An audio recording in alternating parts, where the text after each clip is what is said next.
Welcome back, beautiful people, to another episode of the Bamboo Season Podcast. I'm your host, sober wellness coach, Dorian Wormsley. This podcast is sponsored by Dorian Wormsley Wellness, a coaching company built to help you build a strong body and clear mind through sobriety and fitness. Now, if you follow my podcast long enough or you've heard my story, you know I've had a lot of transition, a lot of transformation, ups, downs, ugly moments. But one thing I never did was give up on myself.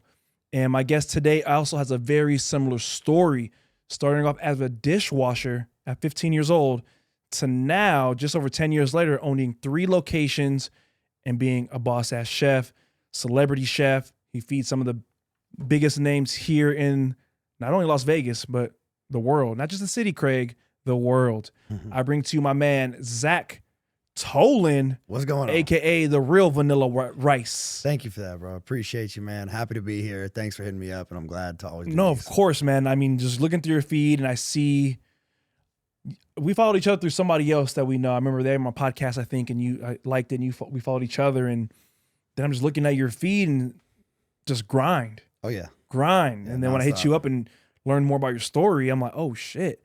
Because a lot of times people see now, right? Yeah. Like, man, he's feeding Dana White. Mm-hmm. He's, killing it in this business, but they don't know. It's like, this was 10 plus years in the making. You're just seeing not even the finished product. You're seeing where I'm at now. So if you could, we'll just dive into a little bit of, your story, how you got to where you're at. I know you told me you started at 15 as a dishwasher. Yeah, 15 years old as a dishwasher. There's a restaurant out here in Las Vegas called Osaka, Japanese bistro. Oh, okay. They have a couple locations. They were actually one of the first sushi restaurants in Las Vegas. Really? Like 30 years ago. Oh, damn, I didn't know that. And so they're pretty OG. The location I was at is in Henderson, which is the newer location. Okay. But yeah, man, just started there at 15 as a dishwasher. It was honestly to pay for summer school. So I was flunking classes, and my mom was like, my mom's a teacher. Okay. So she's like, there's no way. I'm a teacher. My kid's not going to graduate. There's no way. That's embarrassing. So she's like, well, you're going to have to, get a job. How do I do that? Found me a dishwashing job. And I don't know if it was like a subliminal message, like, no, we're going to start you washing dishes so you can learn a lesson. Maybe that too. Yeah. But it was just basically to pay for summer school. And so I did that. Basically started 15 all the way. I mean, I did every job in the restaurant all the way up to 23 years old. And I mean, everything in between. So at 15, you started dishwashing. So in your mind, you're like, this is just a regular job just to make some money. Yeah. And at what point did you kind of start thinking, I want to stay within this field of work or in the restaurant business? Well, what it was, I enjoyed what I was doing. I was actually, I would give my mom my paychecks to pay for summer school. And luckily we made tips as a dishwasher. Not a lot of restaurant dishwashers make tips. Honestly, probably none do. Yeah. But we made tips. So after 2 weeks, I would get, these little packets, little origami packets with $4 or $5 in there. But, after 2 weeks, 14 days or whatever, I'm opening them up. I'm 15 years old. I'm getting $60. I'm like, this is amazing. And at the time, I mean, it was just weed money. I was hanging out, going to Jack in the Box, smoking weed with the homies. Yeah. And I was actually one of the only homies with money at the time. Right. And, at one point I heard about, this thing called getting a raise. And I'm like, man, I want to get a raise. Yeah. And I went to my boss and I go, hey, boss, I want to get a raise. And he looked me dead in the eyes and goes, well, dishwashers don't get raises. Damn. And I was sitting there going, well, what the hell does that mean? So I'm like, well, what do I got to do? And so, he was like, well, we could start you in, cutting vegetables, cutting proteins, all this kind of stuff. So basically it was just, I never actually wanted to be in the restaurant. I never wanted to cook. I was never like, hey, one day I'll be a cook. I mean, you toy with the idea. Oh, it'd be cool. Cause I'm watching the cooks and sushi shows. Oh, it'd be cool to do that. But I was never like, that's my dream. But I just kept, and it sounds funny, I wasn't like chasing money, but like I just kept chasing the next raise. Like, hey, I was adding more value, getting a higher position and a higher position until one day I turn around and I'm 19 years old and I'm head chef and everything in between. Damn. At Osaka? Yes. So Osaka from 15 to 19, so 4 years. Yeah. So dishwasher up to I worked line cook and then head chef? Yeah, that was my longest job I ever had. I had small part-time jobs outside of that, but something just always kept me in the restaurant because I just kept leveling up. Yeah. So I was like, well, what's the next level? And then what's the next level? And then what's the next level? So there's really no point for me to leave. And it was also, at the time, how was monetary was great. The culture there through those 4 years, like the manager, the other coworkers, how was that? Well, so I will say this, most restaurants, right? Not a lot of white guys work in restaurants, right? Especially Japanese restaurants. Yeah, it's a lot of Latinos. Everybody says, oh, Zach, you learned a lot of Japanese? I'm like, no, I learned Spanish. So it's like 15 Mexican dudes, one white kid. You know, it's either they learn English or I learn Spanish. I was outnumbered. Yeah. So I was learning Spanish and all this kind of stuff. And, you know, I was getting made fun of. I'm getting, you know, they're talking shit to me and all this. But, you know, I have this type of personality where I can banter back and forth, but I was building a thick skin. So it wasn't, I'll tell you this right now, being a white guy in the back of a restaurant, it's not friendly, right? It's not like, oh, I love these guys, right? They're feeding me more alcohol, getting me to speak Spanish, laughing at me, you know, it's like 17 years old, right? Yeah. But, you know, as I started gaining, you know, more credibility and leveling up, I was starting to earn a little bit more respect, you know, because I mean, right, like I'm the youngest kid too, not, mind you, I'm not just the white kid in the restaurant. I'm the 16-year-old kid in the restaurant. First of all, they go, Zach, most white guys don't last 6 months in this restaurant or 6 weeks in this restaurant. Like, it's been 6 years. What are you still doing here? And so eventually I earned the respect and you know, it's the culture became a lot better. People started, oh yeah, you know, instead of being like, oh, that's a little dishwasher, you know, little shithead dishwasher. It's like, no, that's Zach, man. He kills it on the grill. So it turned out to be It's great. crazy what you say about that because about the Latinos all in there. I went to a restaurant recently, a new sushi restaurant. It's a food hall in Spring Mountain in Durango called, I forgot the name of the food hall, but it's like 4 or 5 different restaurants in there. And I went to the sushi spot, right? So I'm in there and they're bringing my sushi all you can eat, and the guy's bringing, I can't really understand what he's saying. Yeah. I understand his accent. I'm like, oh, looking, okay, he's probably Hispanic, you know, I can hear. But then I'd look around and I'm like, I'm looking at all the chefs, I'm looking at all the servers, everybody was Hispanic. Yeah. I'd never seen that before. I was at a sushi restaurant. I know sometimes it's like that, but I was like, damn, everybody's in here Hispanic. Like, that's crazy. Yeah, your most authentic Italian restaurant is Latinos in the back cooking, you know? I don't know what it is. I mean, they're very hard workers. Yeah. I've got nothing but respect for the Latino community. They don't complain.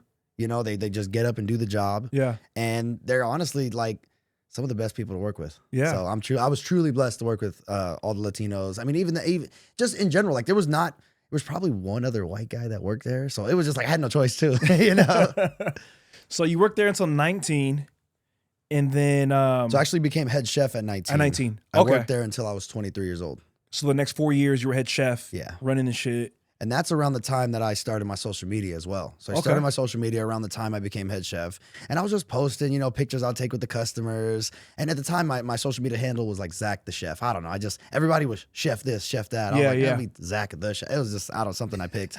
And so I also had a personal page from high school as well. And so I was kind of intermingling the two. And so my high school friends, they're following the page. And, you know, I'm just, like I said, just posting parties. And the next thing you know, I'm cooking for homecomings, proms, and mind you, I'm going to proms and homecomings these same exact times. Yeah. I'm 19, or well, at the time before that, I was 17, 18, you know, cooking for this. But I just started building up my name, building up my social media presence. And through those 4 years is really, you know, a lot of people are like, man, Zach, I feel like you were, you know, once you ventured out, you were a little bit, you know, you had a little bit of success, but it's because I started documenting everything and they kept seeing my level up. And all my friends were like, Zach went from dishwasher to this, to this, to this, to this. What's next? And so that helped me as well in those next 4 years. So then at 23, you mentioned you started to work for yourself out of your mom's backyard. And if I did the math right, that's like around COVID. Yeah. Is that what kind of prompted you to? So yeah, correct. So actually right before that, I was cooking for a lot of, you got here. Go ahead. You're good, I can hear you. So before that, I was actually, I can't even keep my train of thought. You're good.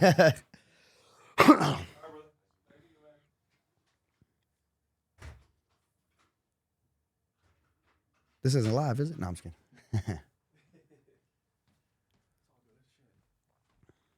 I'm a face-to-face talker, you know? No, I get it's kind of weird talking to you. It's all good, bro. So I always knew that, you know, I got to basically the top in that restaurant. Yeah. Right. And I'm like, okay, what's next? That was always my next motive was what's next. I was never satisfied with where I was at the time, of course, you know, I'm like, this money's great, but there's got to be something next. And, you know, next was like manager at the restaurant. And I was like, I don't really know. Like so we had 3 different sections, right? We had the hibachi grills, we had the sushi bar, and then we had regular dining, about 4. Then there was the actual full service bar. Oh, wow. So the manager managed all that. I was like, I don't want to do all that. I like my little 5 grills over here. I got 3 guys I have to manage. And, but it's in Seven Hills Anthem area, the restaurant I was at. So I'm cooking for guys like Bradley.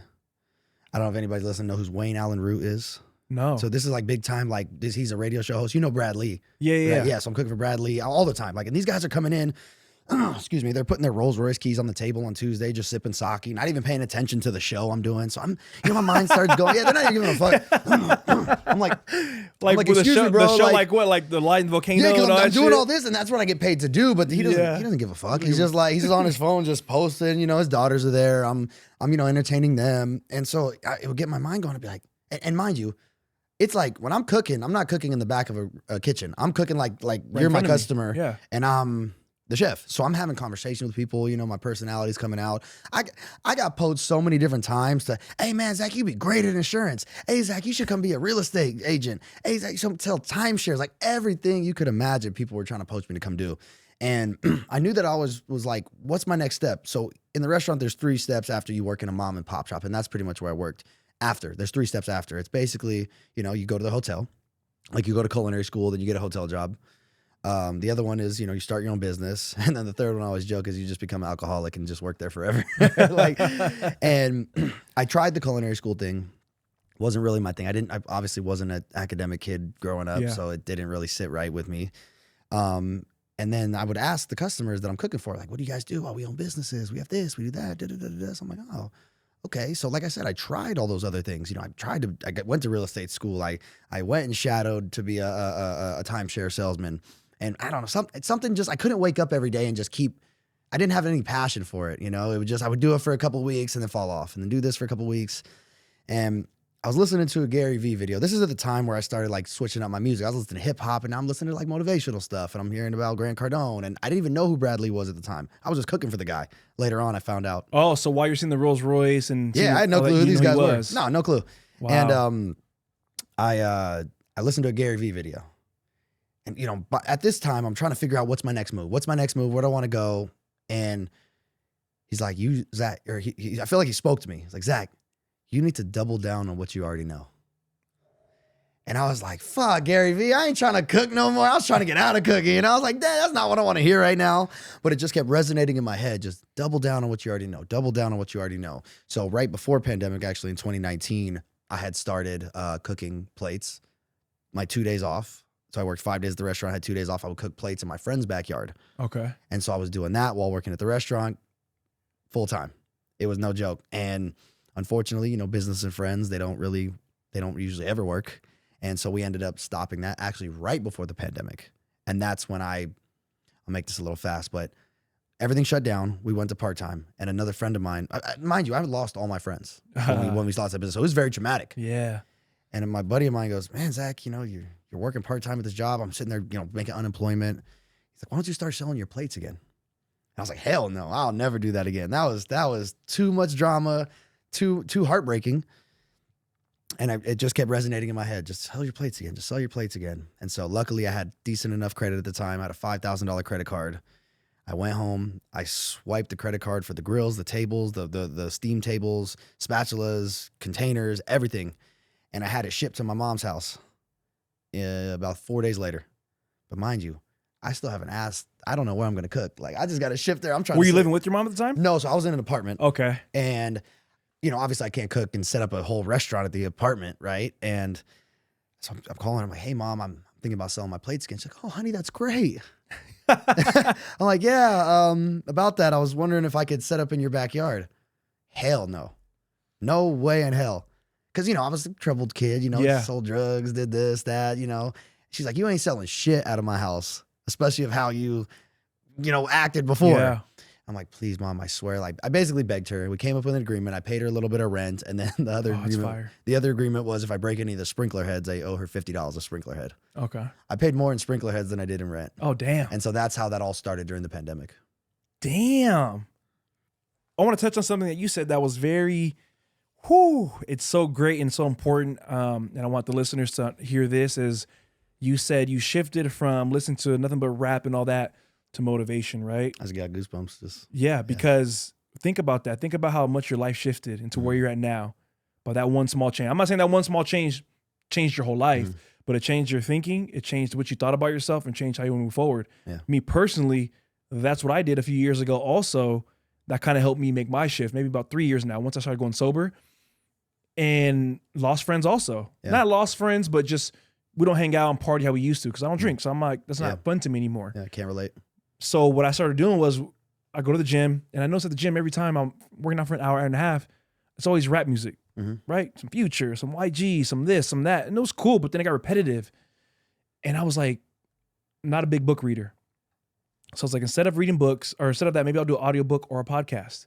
So I just started finding all the good podcasts I like, Lewis Howes, Eric Thomas, all motivational and self-help. Oh, yeah.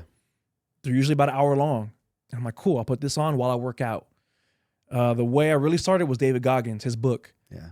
I put it both books. I put it in my ear and I would work out, and I'm just You felt different. Yeah. It was like a high. yeah. Yeah. And that little shift, you just start thinking differently because it's so true. What we feed ourselves really plays in. We might not think so, but really think about that. All that music you're listening to, what it's feeding your mind, your subconscious mind.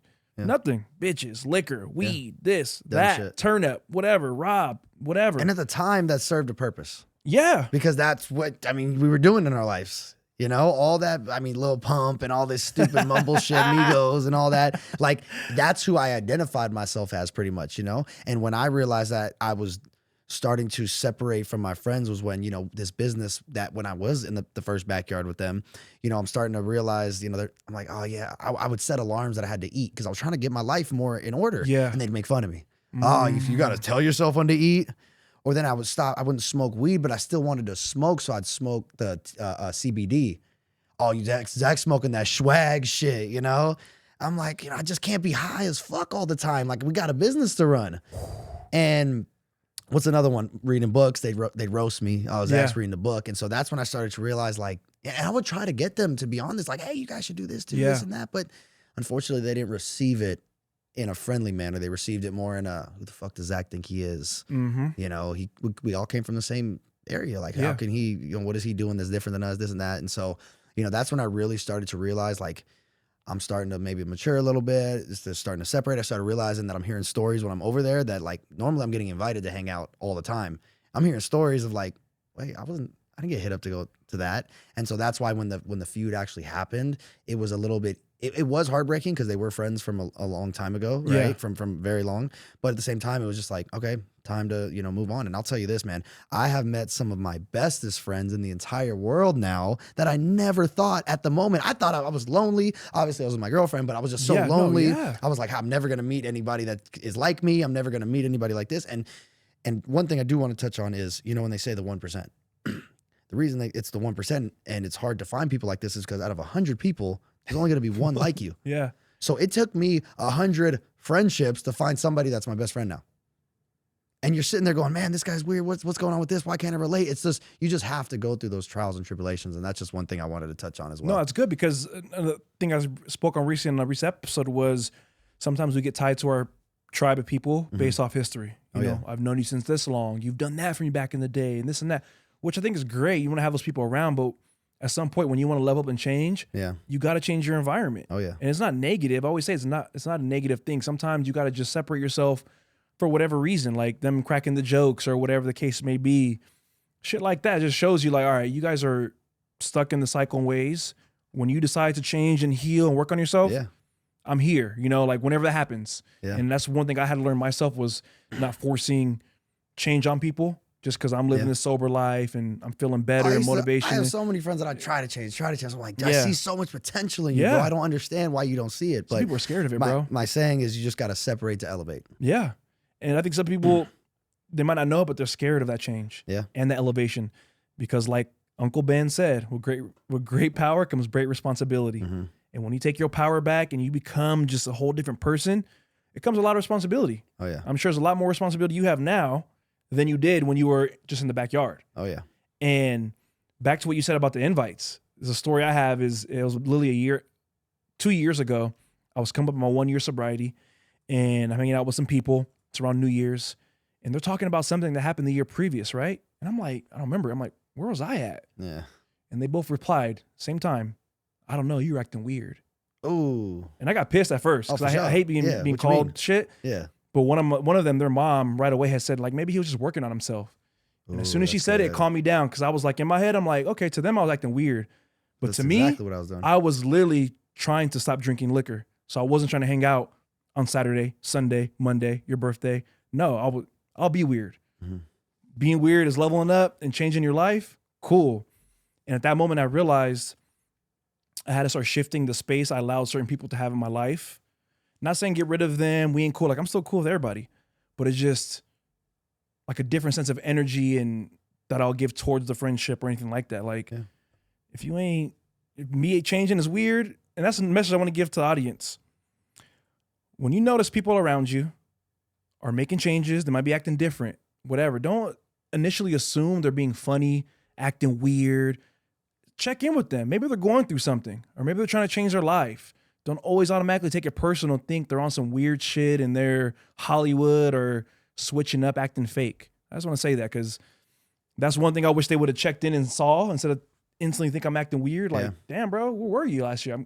And they could have learned. I was trying to get my life together and go sober. Yeah, and that's amazing because, what was happening too in the backyard at the time was, when we started, it was just our friends coming to get food. So and this is hilarious. And one day this will be in my movie when my movie's out, but like we're smoking blunts while cooking food. My homie's smoking a cigarette while taking orders. And I mean, it was a dope vibe, right? Like, and people are like, they loved it. They came through like, yo, there's this backyard where you can smoke weed and kick it and drink. Like and they're cooking hibachi. Like, this is the craziest thing ever. And when I started noticing that I really had to make a shift was when customers from my restaurant were coming. And then we were gaining traction on social media. So then now random people are coming. So I go to my buddy. I'm like, hey man, I don't think smoking a cigarette while taking orders is, a good look, And he took that very offensively. Like, oh, well, who the fuck, Zach? Talking shit, all this. I'm like, well, I've never been to a restaurant where they're doing that. So, but I grew up in a restaurant. Like, I grew up in the restaurant the whole time. So it's like, you think they'd be like, oh, Zach knows what he's talking about. Maybe let's listen. But it was the opposite. And that's when, like I said, I started listening to all this stuff and started to realize that, they're talking about the same things over and over and over again. Like, they're talking about who's on the Xbox or who's rolling the next fattest blunt or this and that. And I'm over here in my brain, like, this is not where my headspace is at. And I got to figure something out. And unfortunately, it was easier to separate because we ended up actually getting in a fist fight. Yeah. And I said, I fuck with y'all, but fuck y'all. And I dipped. And I thought like the other half would hit me up, but they ended up, I've talked to one of them or maybe two since.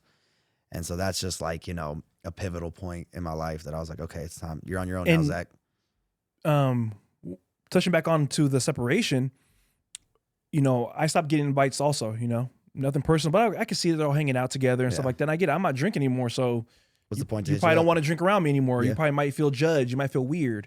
And initially it bugged me when I very first started happening, but then I started getting invites to different shit.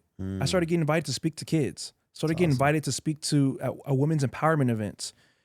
Getting invited to come and be a part of somebody's charity event.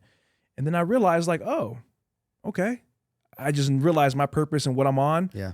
Somebody out there seeing it, and it just hurts because you're so tied to the people, like you've known them forever, your people, your day ones or whatever. Sandbox. But it's all right. Right now I got to go over here. You know what I mean? Like, still got love for you, whatever.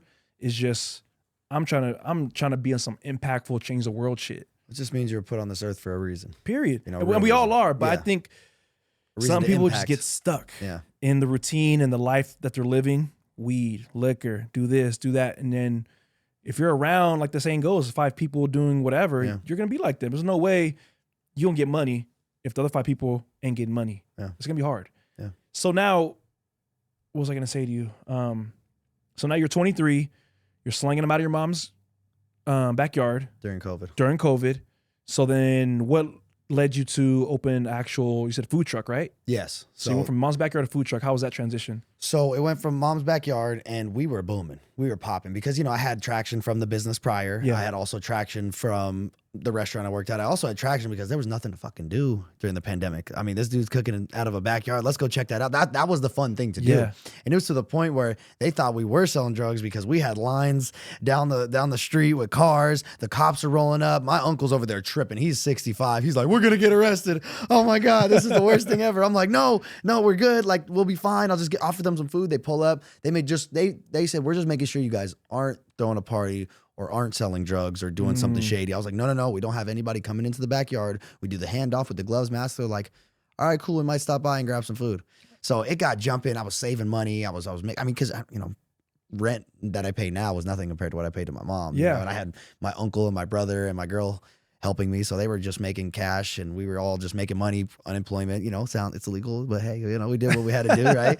And we all got, you know, we all had to pay that back eventually. But so it went from that. And then I realized that I can't keep prepping in my apartment. So what I had was I would have food in my fridge in my apartment. I would have food in my mom's fridge and I had food in my uncle's fridge. So every day before I would open, I'd have to go to 3 different spots to pick up all this food, bring it to my mom's house, cook it up. And so I was like, there's got to be another way.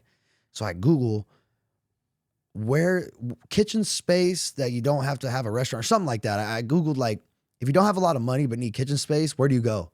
And this thing called a ghost kitchen popped up, or like a share kitchen or commissary is the type of terms. I was like, huh. So I scheduled an appointment with one and we got in there. And next thing you know, I got health permitted and all that kind of stuff.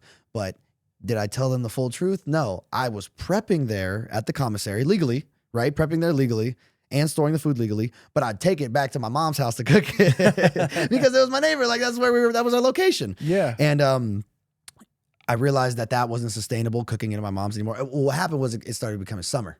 Oh, shit. So I realized that I can cook in the commissary. So I transitioned completely over to that. So I went basically from the east side of Las Vegas to the north side of Las Vegas. Took a couple weeks for people to transition, but it was all good. I ended up going back to work at the restaurant once it opened up part-time. So I was doing part-time there. I was doing part-time selling plates. And I was also doing, did you see on my Instagram the private parties that I do? Yeah. So I was doing that as well. So I was just busy. I was working 7 days a week, nonstop, grinding. And I remember getting this random phone call.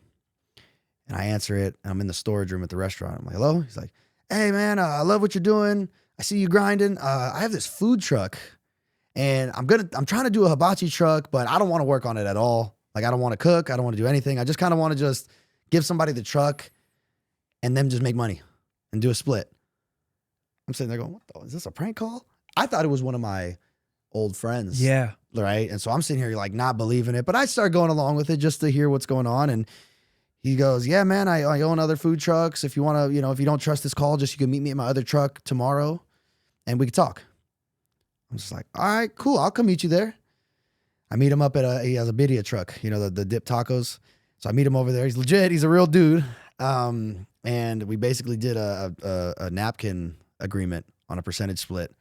And the truck was ready. He promised it'd be ready next month. It took another 6 months to be ready. Oh, shit. Yeah, which was, that's another story in itself. But we end up getting into the truck. And that's basically how it all started. Damn. So you just grinding, doing your thing. Somebody saw it, hit you up, and gave you just a great opportunity to level the fuck up even more. Yep, that's exactly what That's happened. just some people need to hear. Like when you're doing what you're doing your thing, not worry about anything else, don't worry about who you lose or whatever. People notice. Yeah. That's one thing I realized too. Like when I decided to go sober and all that, I'm thinking in my head, who cares? You know, when I post, hey, this 6 months, whatever. Yeah. But then you get those random DMs, you get those random hit ups. Like people are watching.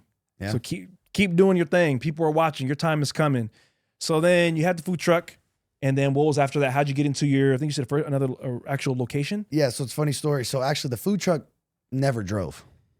Okay. Yeah, right? Food truck that doesn't drive sounds like an oxymoron, right? And so he's telling me all this food truck's gonna be done, food truck's gonna be, and these are all red flags that like I should have known, but I'm 23 years old. This guy's got the best opportunity I've ever come across. I'm about to get a damn near free food truck. I'm ignoring every red flag possible. I'm like, no, I swear it's gonna be done. I'm telling my girl it's gonna be done. It's telling my brother, my mom, it's gonna be done, I swear. Month after month after month. So finally he goes, it's done, right? And mind you, at the same time, I'm cooking out of the kitchen, so I'm kind of hyping up the food truck. Hey, we got something coming. I'm posting little snippets here and there, woo, right? I pull up on him. He goes, all right, man, we're going to start it. We're going to drive it. Did you find a location? Because at the time, we're still in communication. Hey, go find a location. I ended up finding one. I go, yeah, I'm ready. I'm like, oh, fuck. He's like, oh, no, I swear it was starting 2 days ago. And another red flag, right? I was like, dude, whatever, bro. I already told everybody that we're opening next week. We need to get the truck to where it's supposed to be. This and that. He goes, okay, cool. We end up getting it started. We're driving to the location. It breaks down. Oh. And I'm just like sweating. I'm anxious. I've got anxiety. I'm like biting all my fucking nails off. And, you know, luckily this dude was, he's a cool guy, but he was a jackass, but he had a solution. He's like, we're going to go to Home Depot. We're going to get a rope. So we ended up doing that. We tied it to his truck. He towed me to the location, actually, which we'll get to, where my restaurant is now. Yeah. In a parking spot there. He towed me. We backed it into the spot, got it there. It was like, thank God. Okay, at least I can open. I'll figure the truck part out later. I'll figure the engine out later, whatever. Because also too, right? I need to make money. Yeah. I need to survive. I need to pay my rent. And that's another thing that, I have a girlfriend as well. So I need to make sure she's good and need to make sure she knows I got it under control, which I completely did not at all.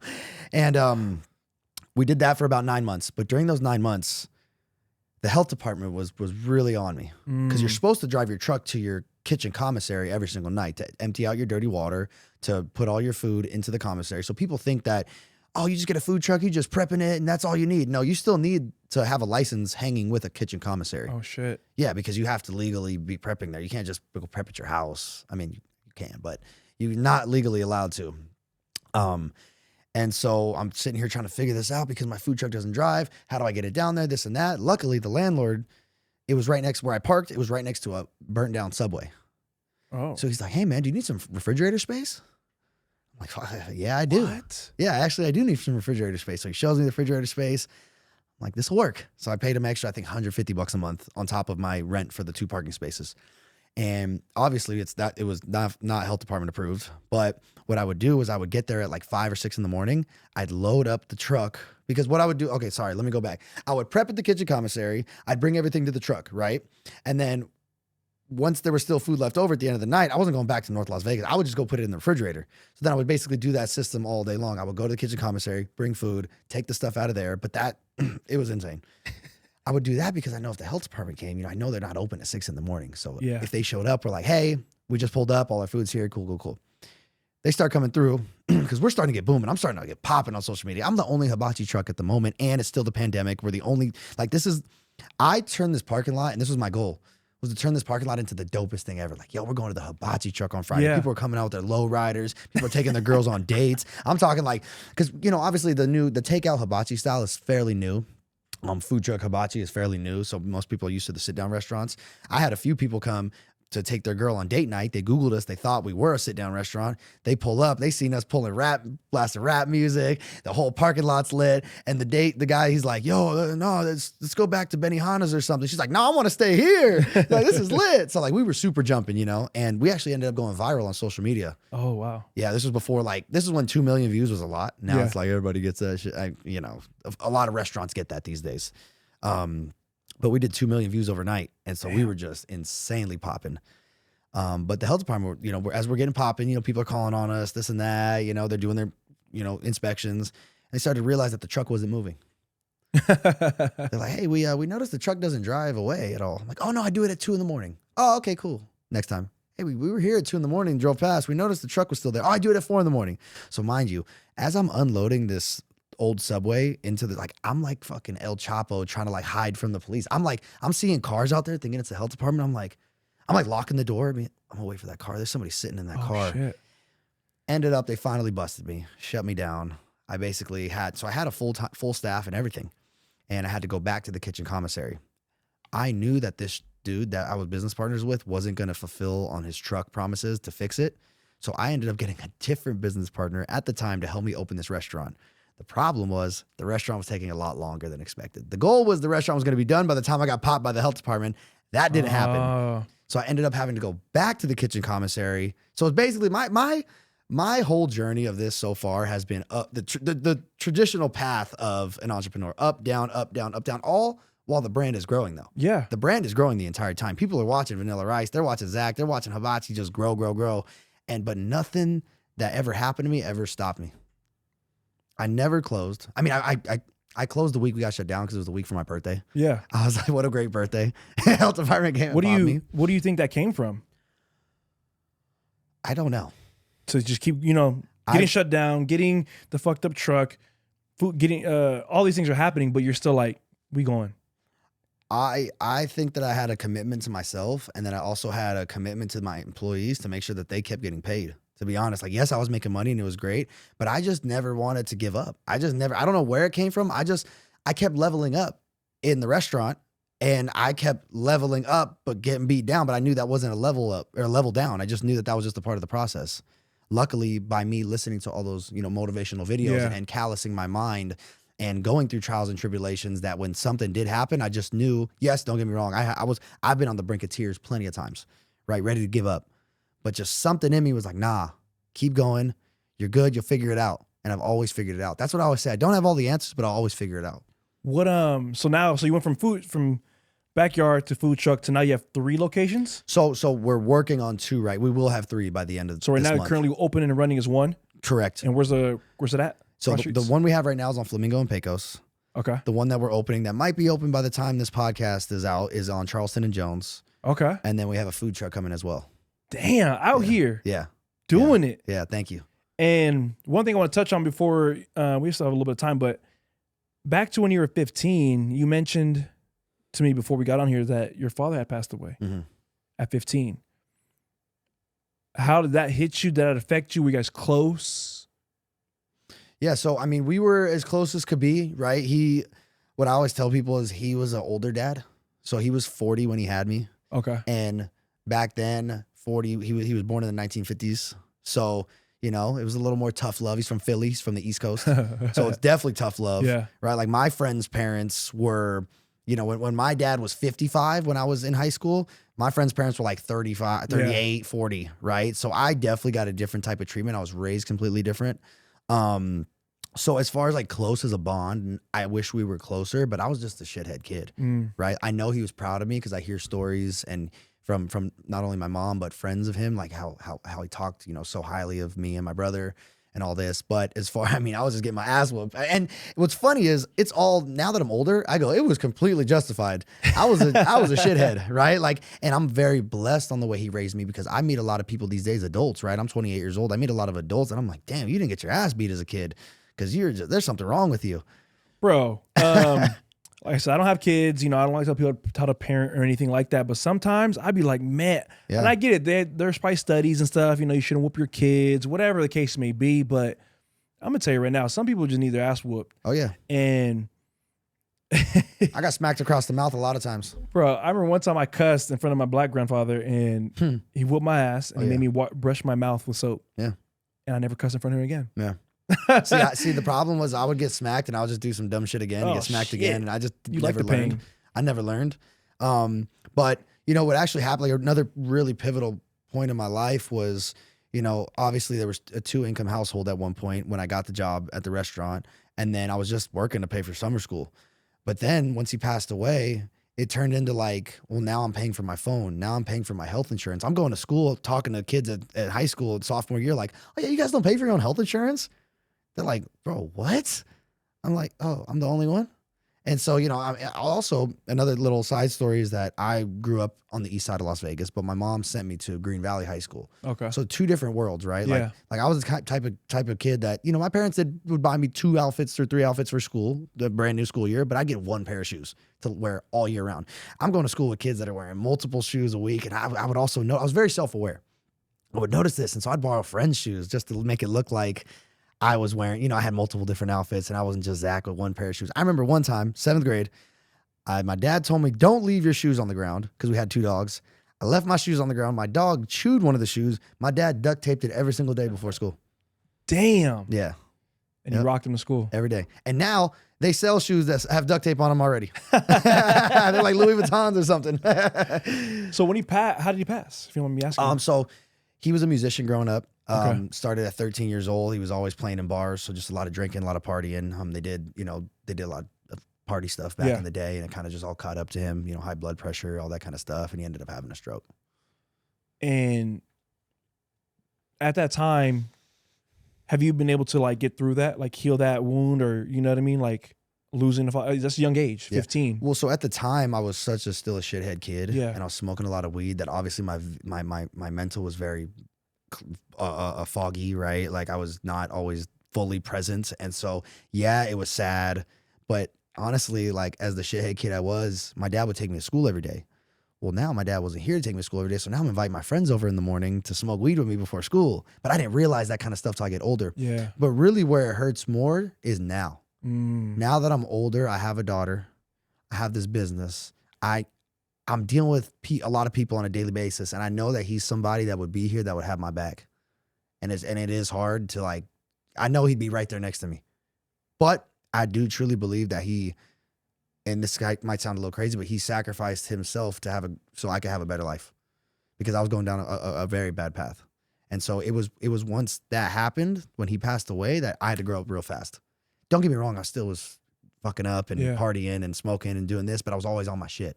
I was always trying to make sure, I always showed up to work, never really took days off. I was always saving money. And if he was still here, I probably would have just did the same exact things. And I probably don't think I'd be where I'm at today. Damn, that's deep. I like that. And how old's your daughter? She's going to be 2 in March. Oh, wow. Dad, Yeah. girl dad. Yeah, girl dad. Okay, that's amazing, man. It's different. Yeah. She's a 2. And when was her birthday, you said? March 20th. Oh, it's coming up. She's Yeah. an Aries. Oh, yeah. Yeah. So 2 more. Oh, damn, that's crazy. Yeah, Time we're in is flying. January, bro. Yeah. Terrible twos. I remember somebody told me last month, they were like, yeah, they were doing something in January. I'm thinking it was so far away. And I'm like, that's actually next week. But I'm like, what the fuck? So now that you have, the second and third locations coming up in this, I would say within the next year. I also saw on your Instagram, you're with celebrity chef in a sense, right? Yeah. You're cooking for Dana White or meeting him or something like that. We're hanging out. Yeah. Yeah, I'm getting there. We're working on that.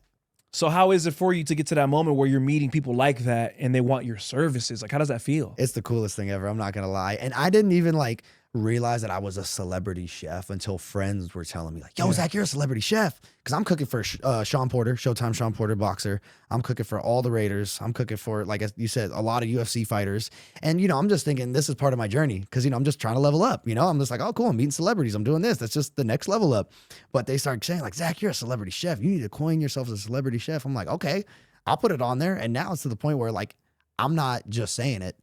I have the proof. Yeah. Right. I'm in the right rooms. I'm doing this. And in a sense, I'm becoming one of them, And to me, it's not really, people are like, isn't it crazy? And I'm just like, to me, it's just the part of the journey. It's just the next level. I don't do a lot of self-reflection. I just keep going. Yeah. And I think that's important that you do coin it, because that's why celebrities, they're looking for a chef. They're going to trust a celebrity chef.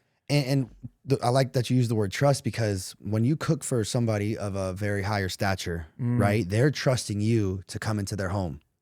Wow. They're giving you their address. So they're not going to go hire a different hibachi dude after I pulled up and I was cool as hell. Yeah. Because now they just invited 4 different hibachi dudes to their house. They're multimillionaires. They're famous. That's very risky. Yeah. So I pulled up. They enjoyed the service because I provided an amazing service. Now they're like, okay, he was on time. He was amazing. We can trust him. He's not a weirdo. Did he fangirl on us? No, I did in the car. But did I in person? No. I did in the car the first couple times. I was like, I can't believe I just did that. Yeah, bro. And I just kept it cool. And so now I just keep getting called back. And then they're like, hey, do you have somebody that could cook for us? They're going to recommend me because they know that they can trust me. Yeah. And I built that kind of trust with them. That's fucking amazing, man. Yeah, it's awesome. That's great to hear, because the fangirl part too, because yeah. You got to do it a little bit. Yeah, in front of them, it's business. Oh, no. The first couple times I get in the car, I'm like, I can't fucking believe I just did that. Yeah. But in front of them, I'm just like, and of course I'm there with an employee or my brother a few times or my girl. And I'm just like, I'm trying to Is there anybody, hold the smile in. Anybody out there you would, on your list, or somebody you want to cook for? The president. Really? That'd be sick. Whichever president. I don't care. Yeah. just a president. Just to say that I've cooked for the president. You said it here, man. You heard him. Hey, yeah. You out there. Yeah. My boy wants to cook for you. Right now it's Donald Trump, so that's fine. Or it will be Donald Trump, so that'd be cool if I cook with Joe Biden and the next. I don't care. Yeah, just somebody that somebody high. I just want to keep leveling up. Yeah, that's fucking legendary, man. And you hit the nail on the head when you said they trust you. They're gonna be talking about you. Hey, man, we had dinner last night. This hibachi guy. Really? Who's that? And your name is just gonna float through, and you're gonna just be top level to where it's gonna get to points where you're gonna not be able to cook no more. You're gonna have to have a fleet. Well, and that's my goal. Right now I'm doing a lot of the celebrity stuff, but at the same time, I do all my private events. Yeah. haven't sent any cooks out to really do them yet. Mainly because we're not busy enough to hire somebody full time, but also too, I'm still building that portion of my business. And so, it's just like my restaurant business, right? I don't cook there much anymore, rarely, but the first years I did. And so that's kind of where I'm at as well with the private parties. I'm just building that business too, and just building up the name. And you're right. It's so funny because people they have such a good time. They're like, they tell me, Zach, man, one day you're gonna have other people cooking, but I don't know how they're gonna be as good as you. And I'm like, I don't fucking know either, but we're working on it. What do you think's something you could give somebody, piece of advice, who's in a similar space to where they're a chef, they're thinking about even opening their own spot or leveling up? What's something you would tell them to stick on that journey? Oh man, think about it really hard, because it is a really tough business, is what I'll say. But you have to do a lot of the groundwork up front. And I want a lot of people to realize that, right? I can't speak for other businesses because I've only done restaurant business, but in the restaurant business, there's a lot of stuff that you have to do on your own. Because, everybody's all about delegating. I want to delegate. That's a cool word that's going around social media right now. I delegate my business and I only work 4 hours a week. And you hear all this frou-frou stuff. But when does it get to a point where you delegate so much that, because when you delegate a job, if I delegated you to go pick up something for me, I got to pay you. Yeah. When I could have just went and paid myself. And so when does it get to a point where you delegate so much to where you don't have no income coming in? I still go pick up noodles because I could pay somebody that, but it's like, let me just save a little bit of money right now, And so you have to, I want them to realize that it's a lot of work and you really have to put in that footwork and get that hamster wheel running and get that momentum going for this to even be what it is today. And so that's definitely some advice that it's a lot of work. I like that you said that because I think delegate too is a big word. There's a lot of big words that be buzzing through social media, and it sounds cool. good. You want to get to that point. Yeah. But I think the people who are saying it, go look at their net worth and stuff like that. They're probably multimillionaires to where they have to because of that hour that they're doing X, Y, and Z, they can make more money on a call or something. There's people who are just starting out. I see it with a lot of businesses. They don't want to do work. They don't want to work long hours. They don't, bro, that's not how it works. Go look up anybody's biography of that's rich. In the beginning, at some point, they were pulling all-nighters, 12 hours, 16 hours. You want to work 4? I've done it thousands and think you're going to get fucking successful? One of my favorite people in the world is Kobe Bryant. We all know the stories of him. Dude, he gave the regimen of how he would go 6 to 8. He was there first, left back last. again, 11 to every few hours. You know what I mean? And went down as one of the greatest. Yep. And that's why I really don't believe in the whole you want balance in life. There's no balance when you try. There is none. When you're trying to build something big. When you're trying to build something big, if you want to stay where you gotta make decent money, then cool, have your balance. But there's got to be a point where it's going to be very unbalanced until you get to that level. Then you can be like, all right. And one piece of advice that I do, a perspective that I do want to say is give it to them. You need to want to know where your life is going to be or where you want to be when you're, 60, 70, and then just reverse engineer it, right? So some people are okay with opening a business just to not work for somebody. They're okay with working still. They're okay with, having the smaller business, which is totally fine. They just don't want to work for somebody. That's all they want. They just want to grow old, have their own thing. They don't want to answer to anybody, but they're still willing to work. Then there's, people that want to grow a giant company. And so now you just have to reverse engineer that. I'm truly convinced in my own mind that I will have the biggest company, one of the biggest food brands next to Chipotle, next to Chick-fil-A, next to Cane's, next to all that in the entire world. And so what do I have to reverse engineer to do that? People see me on podcasts. They see me out with Dana White. They see me cooking for the Raiders, but they don't understand. I'm working 24/7, 25/8. I'm not stopping because I want to be the biggest company, and I am going to be the biggest company in the world. I don't think it. I know it.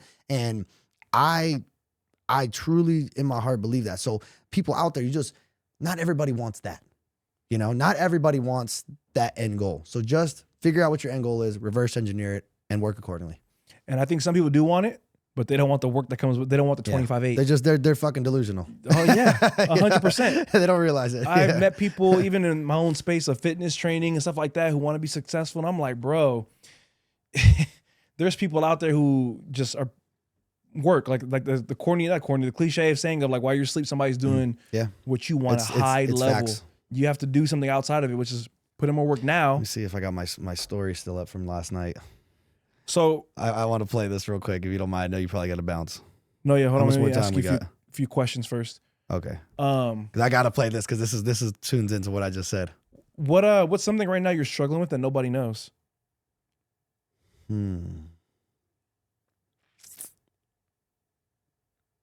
I'd say, and a lot of people do know it, but not a lot of people think that I struggle with it. But it's basically more in the business, food cost, right? Like everybody thinks I'm making so much money, but I'm struggling with the same things that all restaurants right now are struggling with, food costs. I don't need to put that out there online every day. Yeah. I just keep it pushing like ain't nothing happening. But I'm still trying to bash my head on why my steaks are so expensive and why my butter is so expensive and why garlic is fucking ridiculously priced. And I'm still doing that same kind of stuff behind the scenes. I just don't need to.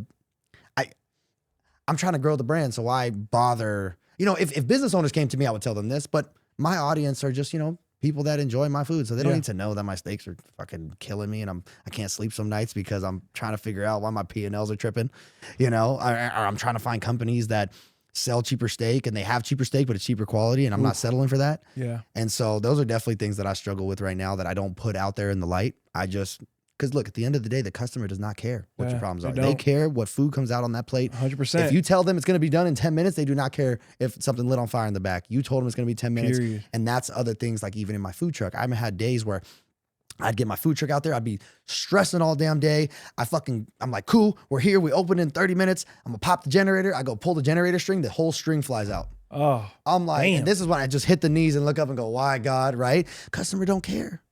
Sure They're don't. going to be there at 4 o'clock like I told leave, them. too. Yeah, and they're going to bounce if you fucking Bounce. drop the ball. And I've never, ever, and when you serve hundreds of thousands of customers like I have, you're going to have those one times where you make a mistake, you mess up. Like it happens. But I vow every single day I wake up to never drop the ball. That's fire. What's I asked you this question, or what's a movie, book, or TV character you relate to and why? Yeah, Rocky Balboa, baby. Really? Yeah, because it's obviously the movie's from Philly. So I got that Philly, mentality. Yeah. And I truly look at business, at least the business I'm in, as a boxing match, right? You could be the most experienced boxer, but you're still going to get hit. Something's still going to throw a punch at you. You could be the most experienced businessman, but you're still going to have issues. Now, if you have the same issue over again, you know how to counter it. Sometimes you make a mistake and get caught. But you're callousing yourself. You're callousing your knowledge. You're learning more. You like I said, I wake up every day and I expect to get hit every single day. That's fire. Yeah, and it's not how hard you get hit It's how hard you hit back. or whatever the saying is. Yeah. Yeah. Yep. I like the saying, similar, I think it was Mike Tyson maybe had said it, was like everybody's big and bad or something until they get hit. Yeah. Yeah, that's true. Yeah. Go ahead. And I've calloused my brain by getting hit so many times. You just need to fail. Like everyone's so scared to fail that they're scared to try. Yeah. And I've just never been like that. I just knew that I was going to fail. So I'm just like, you know what? Let me just get this shit out the fucking way now. Yeah. Let me just get the failing out the way, because they say the first 5 years of business is not where you get rich. It's where you get good. Mm. And then the next 5 years, I don't fucking know because I'm getting there. And what's a quote you live by and why? So I truly realized, and this quote is actually by Nipsey Hussle.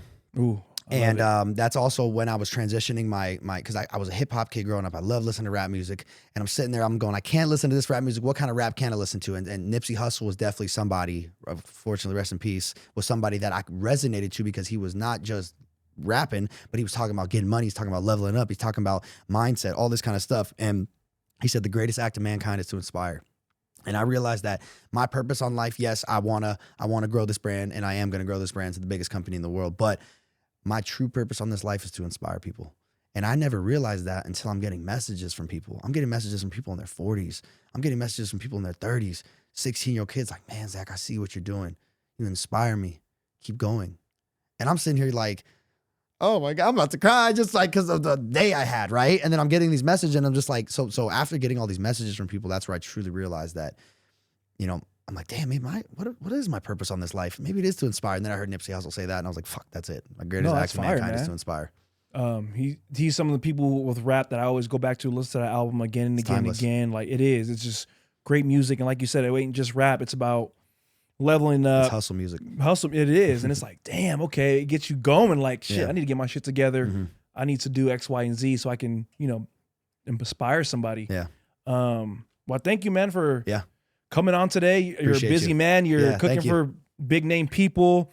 Check them out. The real Vanilla Ice on Instagram. And Vanilla Rice. What'd I say? Ice. Oh shit, my bad. The real Vanilla Rice. There you go. Yeah. I'll tag his personal and his business page on my description. Any last words for the audience? I do got a gift for you. Oh shit. It's a Rich Off Food hat. Hell yeah. That's one of my brands. As a bald man, I love hats. Yeah. Getting rich off food, baby. Let's get that. Hey, we getting rich off food, baby. I don't care what your mama said, what your daddy said. We getting rich off food. I'm going to tag on what he said about inspiration. Man, you guys out there, you're trying to feel better about yourself, trying to level up, do something to inspire somebody. When you inspire somebody and they hit you up and let you know that, you just feel love in your soul. We're here on this earth to help each other. So do something to inspire somebody else. In return, your cup will be filled. 2 words, rich off food. That's 3. Who cares? Fuck yeah. Let's go.